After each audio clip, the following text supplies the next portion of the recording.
It's always easy to look at games when they're at their hottest, their hypest, their most recent. But many times, like I do on my channel, I like to say, okay, pause. T for timeout. Let's go back and say, how good are these games now that we're past that wave of hype, that overwhelming FOMO sense? The grass is greener. 3 games from 2024. We have Bomb Busters, we have Skytear Horde and the new content, and we have Creature Caravans. All relatively well-known games. Do they stand up to test of time? Yes, they do! Otherwise, I wouldn't be talking about this as 3 of the best games from 2024 that you still need to be looking at, that you should be looking at this point, and they're better than a lot of the things you've probably played in 2025. Let's freaking go. Now, we're going to start with Bomb Busters, and the main question, if you're looking at this video and going, Chris, how do you feel about Bomb Busters? Does it truly hold up? Should it have won the Spiel in 2025? Outstandingly, no surprise, the answer is yes. Wholeheartedly, I can endorse this game and say the experience that it offers in a similar vibe of games you may be familiar with either the game or the crew or anything cooperative with limited communication, even a trio style card game all mixed together. It's not doing anything in those senses that you have not seen.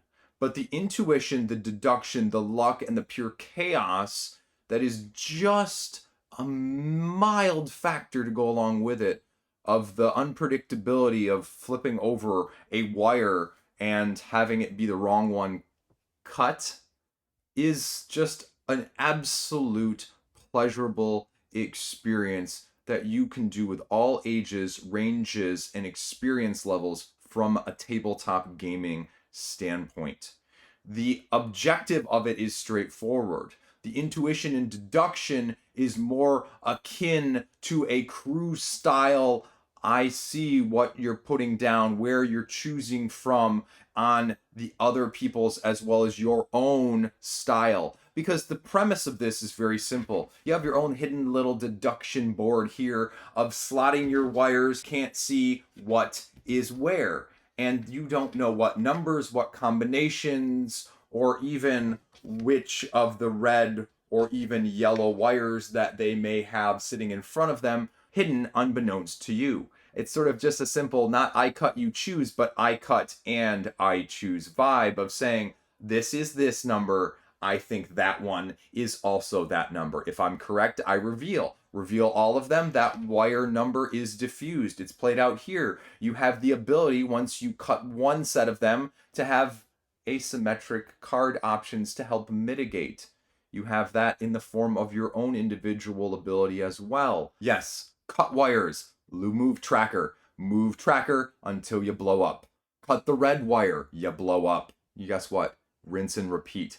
Easiest setup, tear down, and put back together of almost any cooperative game, well, bar any style. Cards allow for mitigation, flipping, dual cutting, stating numbers, dealing with unpredictability, getting extra information, or just the standard double cut where you can say, hey, is this one that? Okay, let's get a little bit more info. Oh, and did I mention the fact that it literally just walks you through how to play? And so if you're especially having trouble learning, it's one of the easiest to just pull out, sit down, and learn in the first place, which is also another aspect that is highly, highly underrated. And again, it's just a simple diffuse all the numbers, get them all face up, and you win.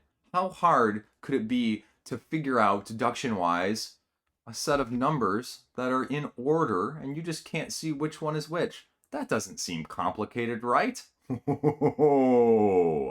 Them's fighting words. It just gives you enough of the luck factor with a bigger portion of the deduction without the analysis paralysis, without some of the absolute utter concentration that is needed perfection-wise with something much more detail-oriented like Paint the Roses.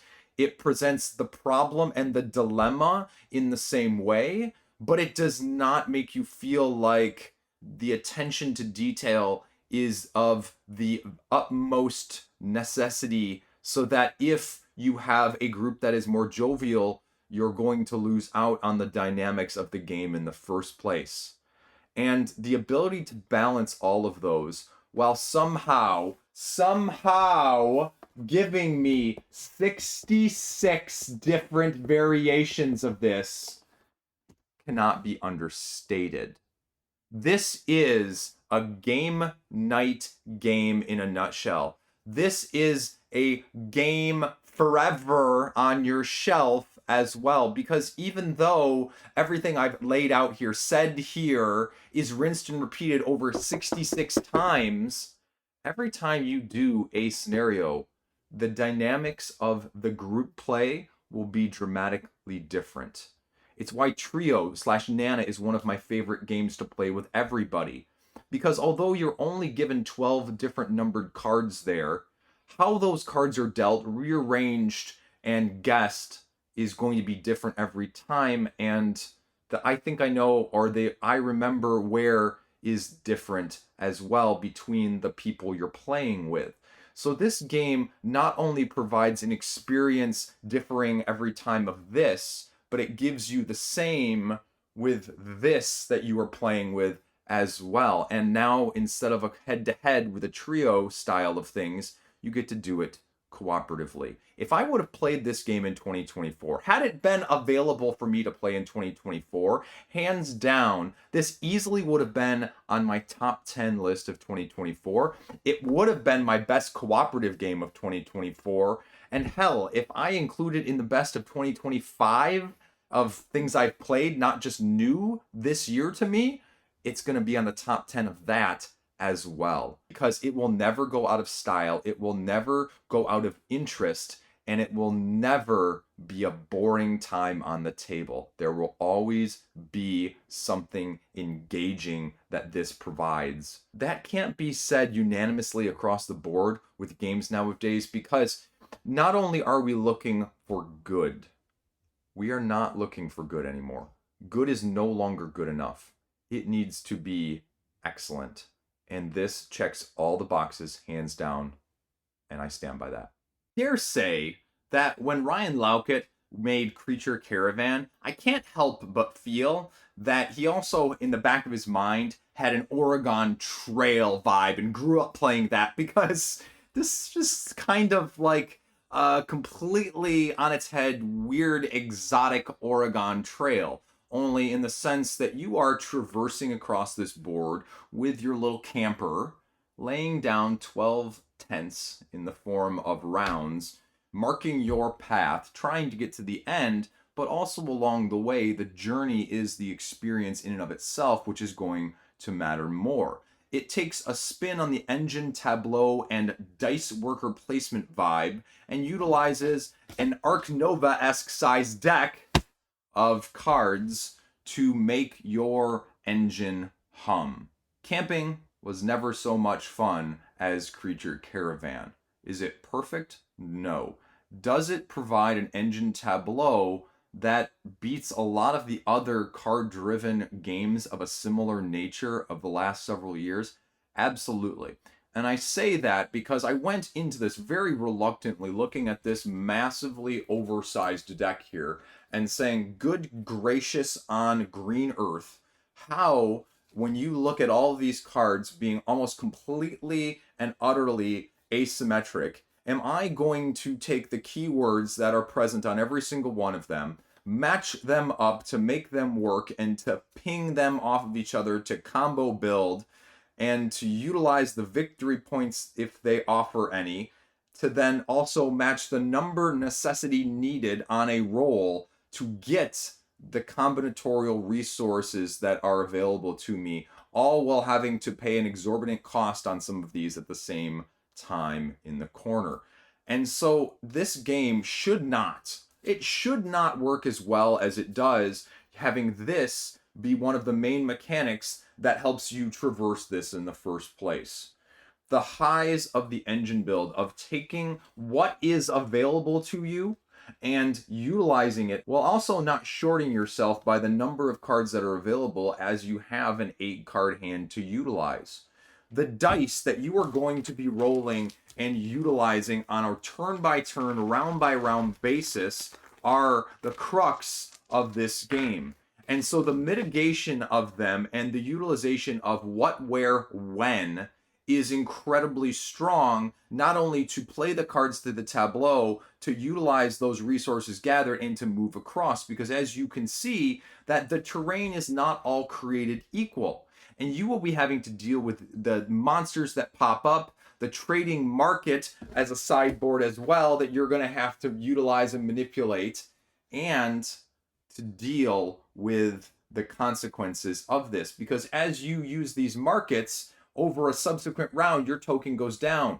So it's not immediately removed from a board game situation availability, like say a space base with the end game scoring that immediately takes it out of contention once you buy that specific card. You have a timer based on the rounds so that you know when other people are not going to be, or when you cannot utilize that one again in the future. Similarly, to deal damage to your zombies, this is how you're going to be portraying that in a very, very similar manner.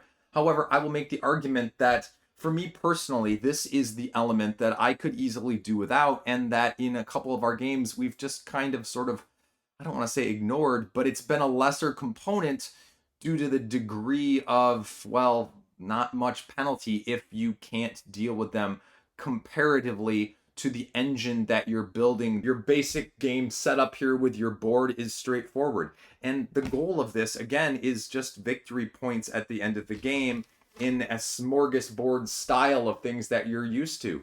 And it is, like I mentioned, the journey that matters most, but don't let that fool you. The end tile over here also will get you extra if you're able to achieve the whole manner of distance that's required, or, well, preferred by the end of 12 rounds. Like I said, the biggest surprise and the biggest best part of this game is the deck in of itself. And although you have such variety in this deck in terms of keywords and types and abilities, none of them feel significantly worthless or underpowered when you start seeing how they can chain themselves with other similar types that can be utilized along the way. And it's one of those things where it feels overwhelming at first, but it is also a take what the game gives you tactically rather than strategically. So that is probably the biggest I need to know it factor of, can I deal with what is given to me and available to me in terms of resource management and card play, rather than a strict Euro worker placement game of, I am doing this, perfect information, and I'm going to outplay you based on the game board state. There are too many unpredictability factors in the card play to allow for that, but it does allow you to manipulate, turn on a dime, and change your strategy based on what is coming up and what isn't coming up.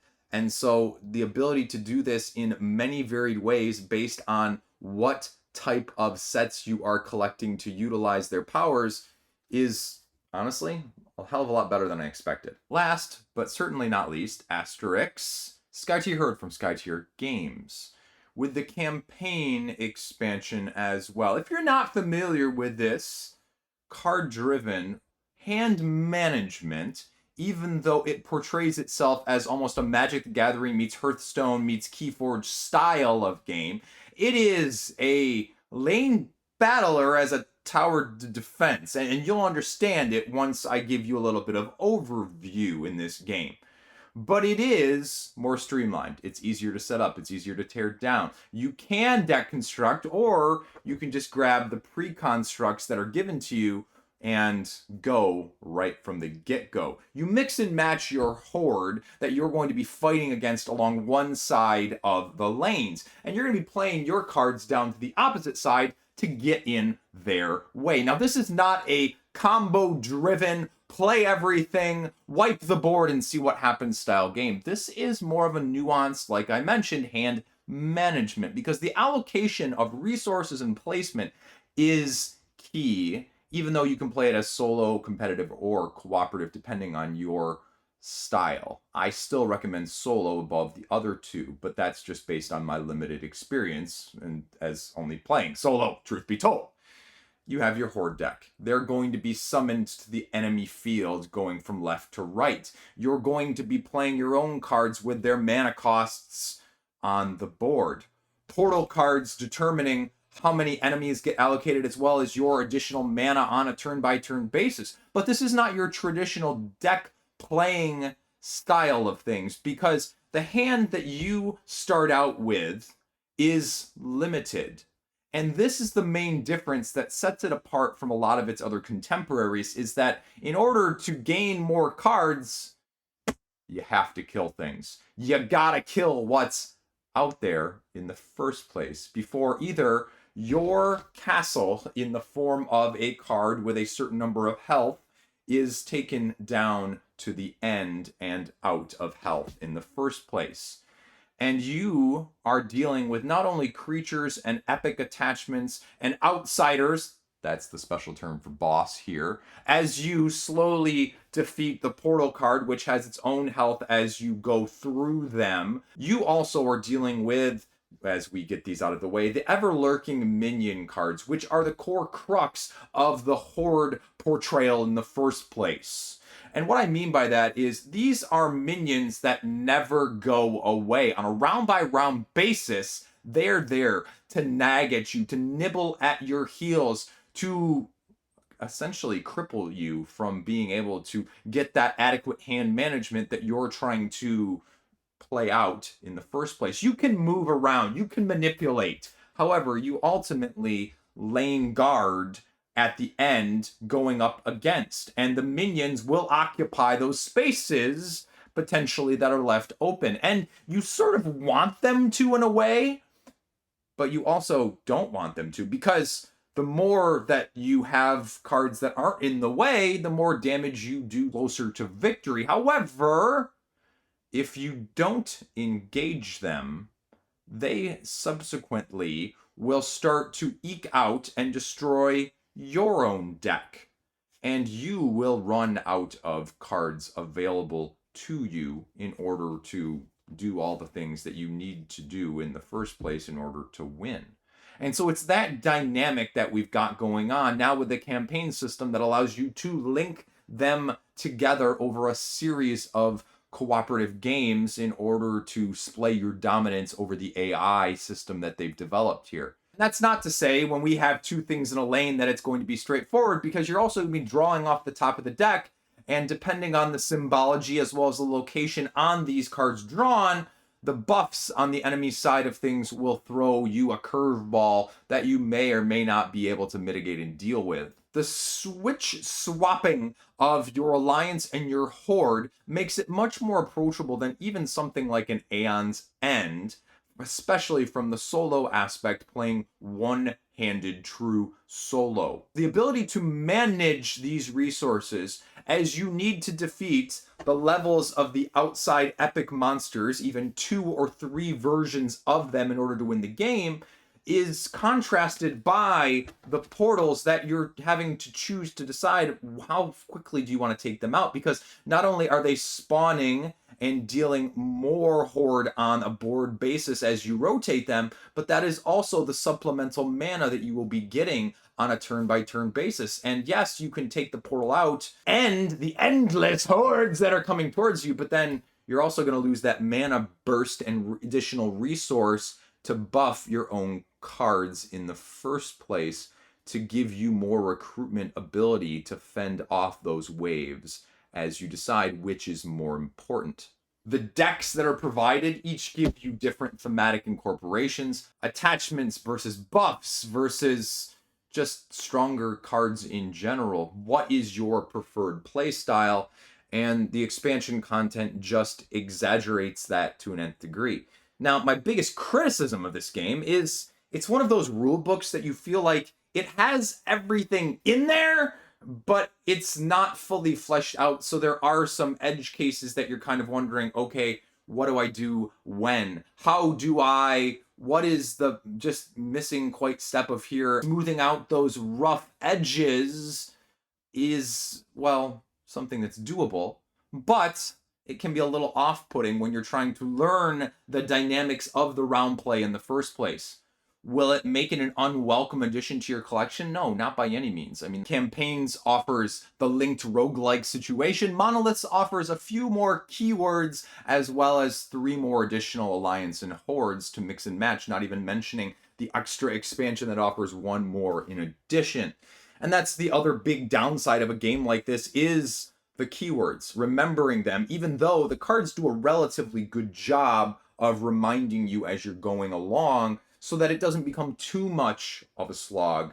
But again, it is a little bit of a slowdown if you're having to try and keep up with it because you're in your first several plays. This is a game that rewards, well, just mixing and matching in an Aeon's End Marvel Legendary style vibe, but it also offers you a greater depth of that combination system by allowing you to not only use the pre-constructed, but in addition to construct your own as you, well, gotta catch them all, if you will. So that is Skytear and the Horde situation. Last up, secret game at the end of the video here. Valkyries from Transgis Games. I'm mispronouncing that. I'm sorry. I'm horrible at foreign languages. I'm horrible at English, if you know my channel. This is sort of a different vibe of your move and write, if you will, just completely under the radar. And the tricky part with this game is it doesn't fully shine until you get to the additional content. It's one of those games where the basic gameplay itself, truth be told, is a little bit lackluster.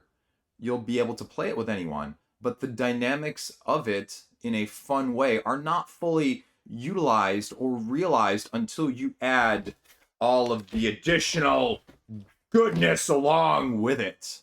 And we'll back up a half step, because the whole goal of this game is not to get knocked out and to deal the most damage to the enemies that you can see along the board here. And you just place your pieces on a corner at the beginning of the game.